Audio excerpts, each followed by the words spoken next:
Halo, ketemu lagi dengan saya di kelas Basic Instructional Design. Di video kali ini kita akan membahas tentang 9 Gagne of Instruction atau yang dikenal juga sebagai 9 Events of Instruction. Teori ini pertama kali dicetuskan oleh Robert Mills Gagne, yaitu seorang psikolog pendidikan Amerika. Teori 9 Gagne of Instruction yang dikembangkan Gagne ini tergolong psikologi tingkah laku atau psikologi stimulus respon. Jadi menurut Gagne, belajar adalah proses yang memungkinkan seseorang untuk mengubah tingkah lakunya secara permanen. Teori ini sangat terkenal di dunia pengembangan konten e-learning. Bisa dibilang ini sudah menjadi panduan wajib bagi setiap instructional designer saat mengembangkan konten-konten e-learning. Sesuai namanya, ada 9 poin yang akan kita bahas satu persatu. Yang pertama adalah gain attention. Jadi berikan stimulus untuk menarik perhatian siswa, misalnya dengan memaparkan fakta-fakta, memberikan pertanyaan retorikal, menggunakan animasi, musik, atau hal lainnya yang menarik rasa keingintahuan siswa untuk belajar. Hal ini bertujuan untuk memastikan bahwa siswa sudah siap belajar dan berpartisipasi dalam kegiatan pembelajaran. Kedua adalah inform learning objective. Informasikan kepada siswa mengenai tujuan dari pembelajaran yang akan mereka lalui. Tujuan pembelajaran harus didefinisikan secara jelas, spesifik, terukur, dan ditulis dalam istilah yang mudah dimengerti. Adanya tujuan pembelajaran ini penting karena siswa perlu diinformasikan mengenai harapan yang perlu dicapai oleh mereka di akhir pembelajaran. Selain itu, tujuan pembelajaran ini dapat menjadi alat ukur berhasil atau tidaknya hasil belajar mereka. Ketiga adalah stimulate recall of prior learning. Gagne menekankan bahwa penting untuk menghubungkan antara informasi satu dan lainnya dalam sebuah proses belajar. Hal tersebut juga akan merangsang siswa untuk merangkum pengetahuan mereka dari pengetahuan sebelumnya ke pengetahuan yang akan diterima. Contohnya, bisa dengan mengingatkan kembali mereka dari pembelajaran sebelumnya atau uji mereka dengan pertanyaan-pertanyaan tentang pengetahuan sebelumnya sebelum masuk ke pengetahuan lanjutan.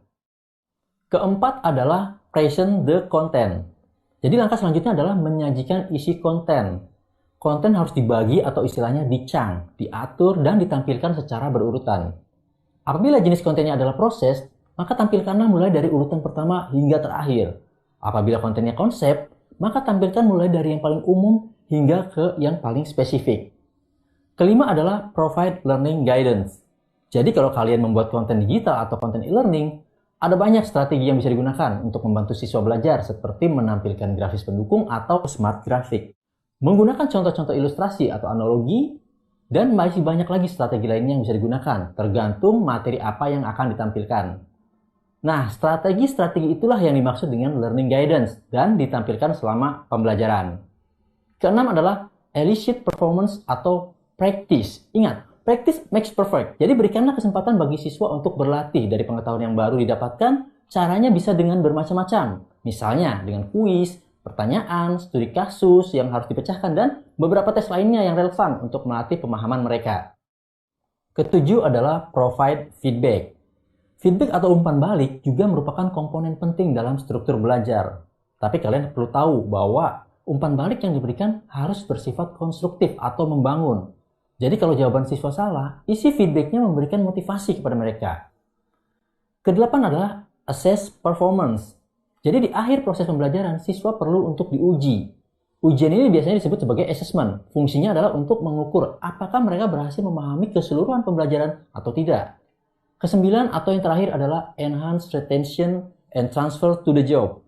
Jadi setelah semua proses pembelajaran selesai, hal penting lainnya yang diperlukan adalah pembekalan bagi siswa. Berikanlah beberapa penugasan yang bisa diaplikasikan di kehidupan atau pekerjaan mereka sehari-hari. Nah, itu semua adalah poin-poin penting yang perlu diketahui oleh seorang instructional designer saat akan mengembangkan konten e-learning. Ikutilah semua panduan tersebut agar konten digital kalian memiliki desain instruksi yang baik dan ideal sebagai konten e-learning.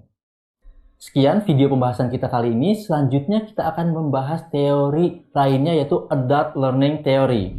Sampai jumpa!